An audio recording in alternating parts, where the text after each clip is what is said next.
ओम शांति। 30 सितंबर 2021 आज की साकार मुरली। शिव बाबा कहते, मीठे बच्चे, अभी यह रावण राज्य पुरानी दुनिया खत्म हो नई दुनिया आ रही है, इसलिए श्रीमत पर चल पवित्र बनो तो श्रेष्ठ देवी देवता बनेंगे।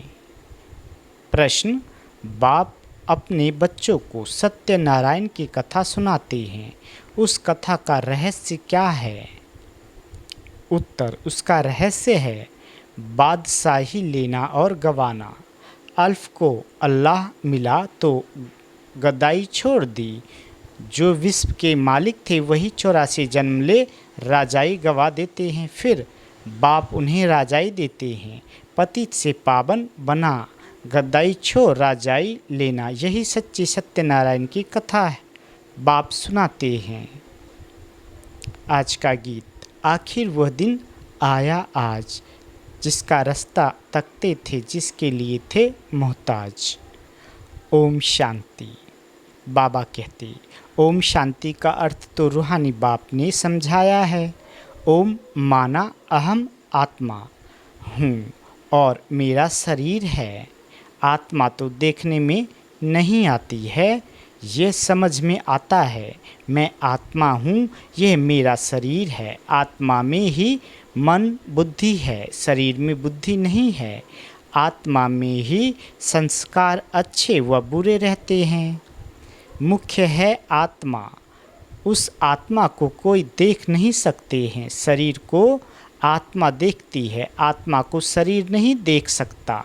जान सकते हैं कि आत्मा निकल जाती है तो शरीर जड़ हो जाता है। बाबा कहते, आत्मा देखी नहीं जाती है, शरीर देखा जाता है। वैसे ही आत्मा का जो फादर है, जिसको ओ गॉड फादर कहते हैं, वो भी देखने में नहीं आते हैं, उनको समझा जा सकता है, जाना जा सकता है। आत्माएं सब ब्रदर्स है। शरीर, बाबा कहते, शरीर में आते हैं तो कहेंगे ये भाई भाई है, वह भाई बहन है। आत्माओं का बाप है परम पिता परम आत्मा। जिस्मानी भाई बहन एक दो को देख सकते हैं, आत्माओं का बाप सभी का एक है, उनको देख नहीं सकते। तो बाप आए हैं पुरानी दुनिया को नया बनाने। बाबा कहते, नई दुनिया सतयुग थी, ये पुरानी दुनिया कलयुग है, इनको अब बदलना है। जैसे पुराना घर ख़त्म हो नया घर बनता है, वैसे ये पुरानी दुनिया खल्लास होनी है। सतयुग के बाद त्रेता द्वापर कलयुग, फिर सतयुग आना ज़रूर है। वर्ल्ड की हिस्ट्री ज्योग्राफी रिपीट होनी है। सतयुग में होता है देवी देवताओं का राज्य, आधा कल्प चलता है। सूर्यवंशी और चंद्रवंशी, उनको कहा जाता है लक्ष्मी नारायण की डिनाइस्टी। राम सीता की डिनाइस्टी तो ये सहज है ना। फिर द्वापर कलयुग में और धर्म आते हैं। फिर देवी देवताएं जो पवित्र थे वह अपवित्र बन जाते हैं, उनको कहा जाता है रावण राज्य। बाबा कहते, रावण को वर्ष वर्ष जलाते हैं, परंतु जलता ही नहीं है।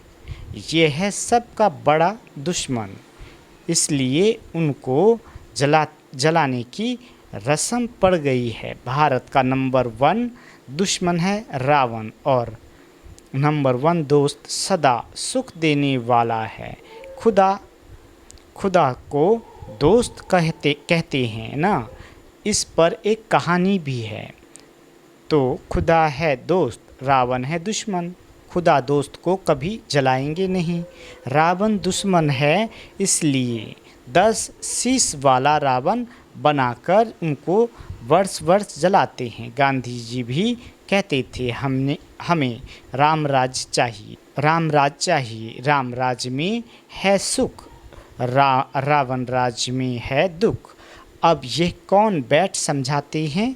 पतित पावन बाप शिव बाबा, ब्रह्मा दादा बाबा हमेशा सही कहते हैं। बाप दादा प्रजापिता ब्रह्मा भी तो सबका होगा। जिसको एडम कहा जाता है उनको ग्रेट ग्रेट ग्रैंड फादर कहा जाता है। मनुष्य सृष्टि में प्रजापिता हुआ, प्रजापिता ब्रह्मा द्वारा ब्राह्मण, फिर ब्राह्मण सो देवी देवता बनते हैं। देवता क्षत्रिय वैश्य शूद्र बन जाते हैं। इनको कहा जाता है प्रजापिता ब्रह्मा। मनुष्य सृष्टि का बड़ा प्रजापिता ब्रह्मा के कितने ढेर बच्चे हैं। बाबा बाबा कहते रहते हैं। ये है साकार बाबा, शिव बाबा है निराकार बाबा। गाया भी जाता है प्रजापिता ब्रह्मा द्वारा नई मनुष्य सृष्टि रचते हैं। ये है पतित दुनिया रावण राज। अब रावण की आसुरी दुनिया खत्म हो जाएगी, उसके लिए यह महाभारत लड़ाई है। फिर सतयुग में इस रावण दुश्मन को कोई जलाएंगे ही नहीं, रावण होगा ही नहीं। रावण ने ही यह दुख की दुनिया बनाई है। ऐसे नहीं जिनके पास पैसे बहुत हैं, बड़े बड़े महल आदि हैं, वह स्वर्ग में हैं। बाप समझाते हैं भल किसके पास करोड़ हैं परंतु शांति नहीं है। पैसे आदि तो सब मिट्टी में मिल जाने वाले हैं। नई दुनिया में फिर नई खानियाँ निकलती है, जिससे नई दुनिया के महल आदि सारे बनाए जाते हैं। यह पुरानी दुनिया अब ख़त्म होनी है। सतयुग में है वाइसलेस संपूर्ण निर्विकारी। वहाँ बच्चे योग बल से पैदा होते हैं, विकार वहाँ होता ही नहीं।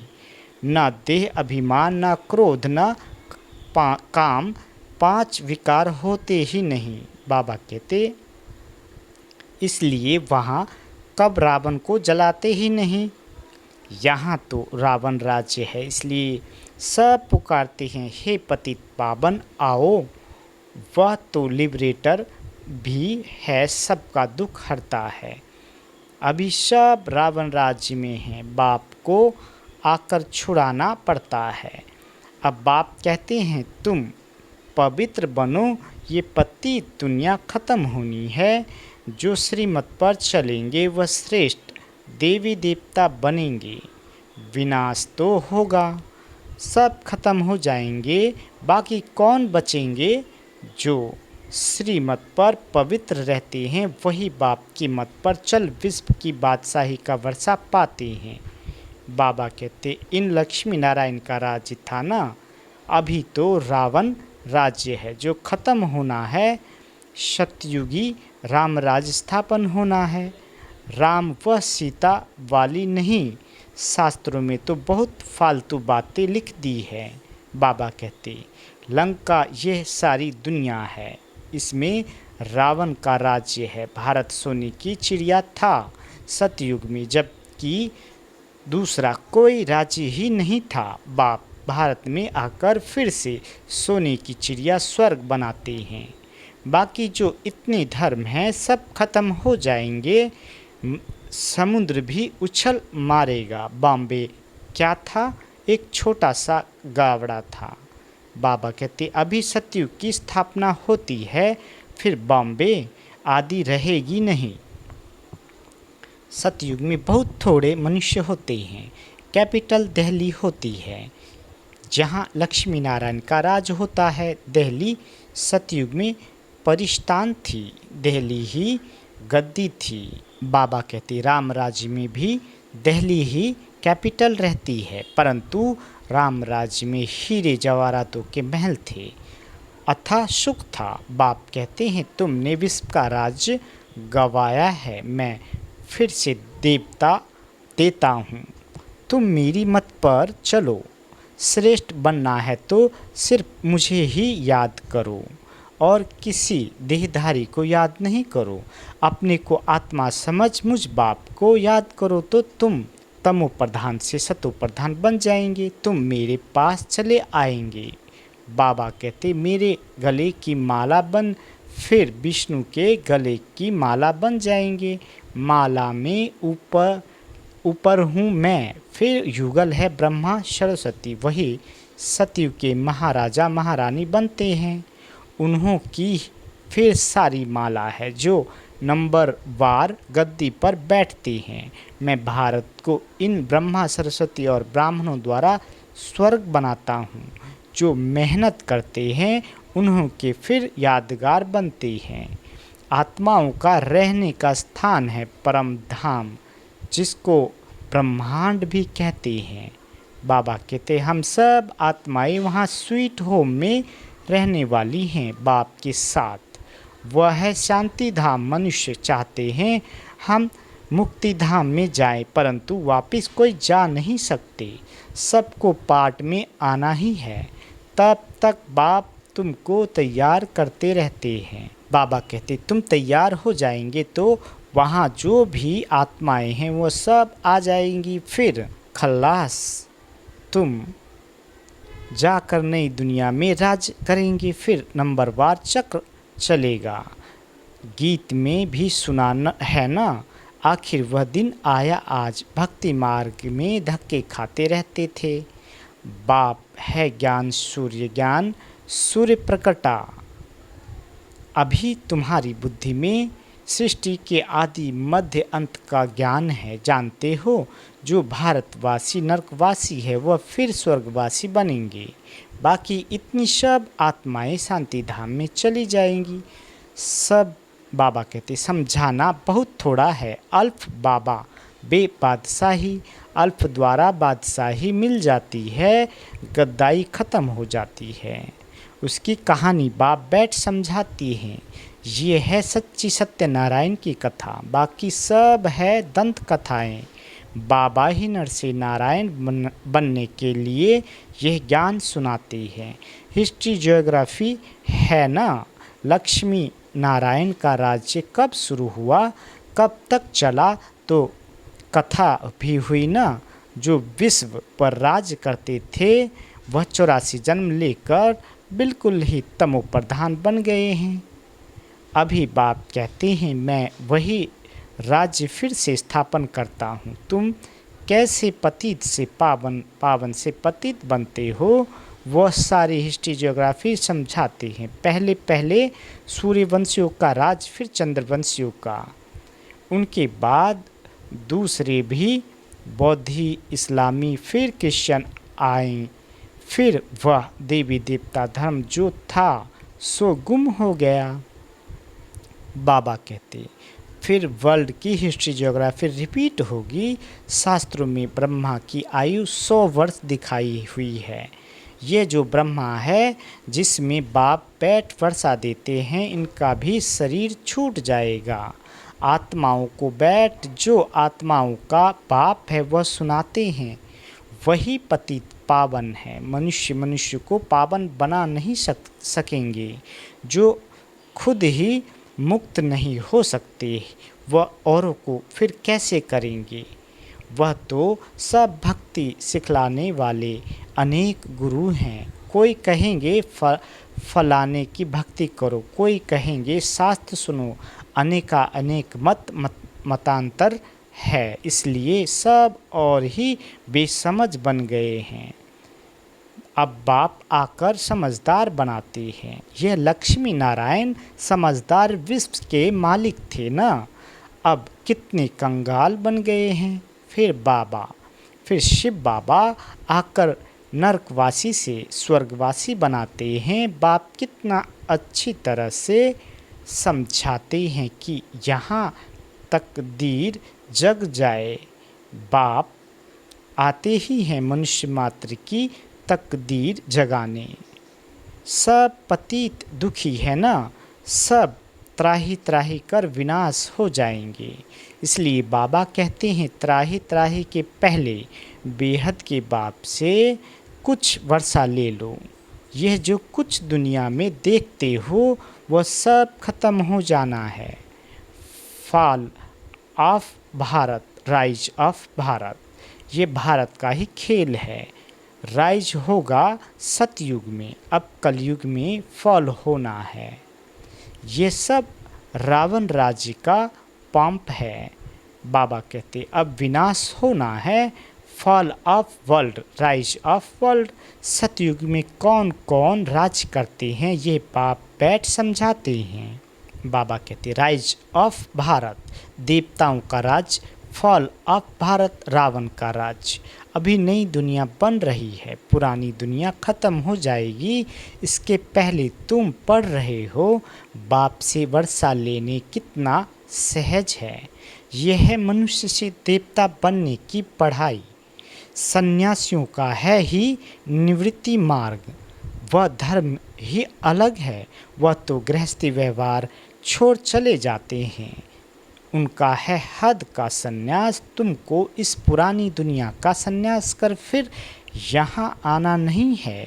बाबा कहते ये भी अच्छी रीति समझाना है। कौन कौन से धर्म कब आते हैं? द्वापर के बाद ही और धर्म आते हैं। पहले सुख भोगते हैं फिर दुख, ये सारा चक्र बुद्धि में बिठाना होता है। जब से तुम चक्र में आते हो महाराजा महारानी बनते हो, सिर्फ अल्फ और बे को समझाना है। बाबा किसी को विलायत में जाने की मना नहीं करते हैं। यूँ तो सब चाहते हैं कि मृत्यु अपने देश में ही हो, अब विनाश तो होना ही है। हंगामा इतना हो जाएगा जो विलायत से फिर आ भी नहीं सकेंगे। इसलिए बाप समझाते हैं कि भारत भूमि सबसे उत्तम है जहाँ बाप आकर अवतार लेते हैं। शिव जयंती भी मनाई जाती है। सिर्फ कृष्ण का नाम डालने से सारी महिमा ही खत्म हो गई है। सर्व मनुष्य मात्र का लिबरेटर यहाँ आकर अवतार लेते हैं। गॉड फादर ही है जो आकर लिबरेट करते हैं। तो ऐसे बाप को नमन करना चाहिए, उनकी जयंती मनानी चाहिए। परंतु कृष्ण का नाम डालने से ही सारी वैल्यू गुम कर दी है। नमन मेरे मीठे बाबा। नहीं तो भारत सबसे ऊंच तीर्थ है। वह बाप यहाँ ही आकर सबको पावन बनाते हैं, तो ये सबसे बड़ा तीर्थ ठहरा। सबको दुर्गति से छुड़ाया, सदगति देते हैं। ये ड्रामा बना हुआ है। अभी तुम आत्माएं जानती हो, हमारा बाबा इस अपने शरीर द्वारा ये राज समझा रहे हैं। हम आत्मा इस शरीर द्वारा सुनती है। आत्मा अभिमानी बनना है, अपने को आत्मा समझ बाप को याद करो तो कट निकलती जाएगी और पवित्र बन तुम बाप के पास आ जाएंगे। कि जितना याद करेंगे उतना पवित्र बनेंगे, औरों को भी आप समान बनाएंगे तो बहुतों की आशीर्वाद मिलेगी, ऊंच पद पा लेंगे। इसलिए गाया जाता है सेकंड में जीवन मुक्ति। अच्छा, मीठे मीठे सिकीले दे बच्चों प्रति माता पिता बाप दादा का याद प्यार और गुड मॉर्निंग। रूहानी बाप की रूहानी बच्चों को नमस्ते। हम रूहानी बच्चों की रूहानी माता पिता बाप दादा को याद प्यार गुड मॉर्निंग और नमस्ते मीठे बाबा नमस्ते। धारणा के लिए मुख्य सार। पहला, बाप के गले की माला बन विष्णु के गले में पिरोने के लिए संपूर्ण सतो प्रधान बनना है। एक बाप के मत पर चलना है। दूसरा, ऐसी सेवा करनी है जो अनेक आत्माओं की आशीर्वाद मिलती रहे। त्राही त्राही होने के पहले बाप से पूरा पूरा वर्षा लेना है। बाबा वरदान देते, ताज और तिलक को धारण कर बाप दादा के मददगार बनने वाले दिल तख्त नशीन भव। बाबा कहते जब कोई तख्त पर बैठते हैं तो तिलक और ताज उनकी निशानी होती है। ऐसे जो दिल तख्त नशीन है उनके मस्तक पर सदैव अविनाशी आत्मा की स्थिति का तिलक दूर से ही चमकता हुआ नजर आता है। सर्व आत्माओं के कल्याण की शुभ भावना उनके नयनों से व मुखरे से दिखाई देती है। उनका हर संकल्प वचन और कर्म बाप के समान होता है। आज का स्लोगन, सरल याद के लिए सरलता का गुण धारण करो, संस्कारों को सरल बनाओ। अच्छा, ओम शांति।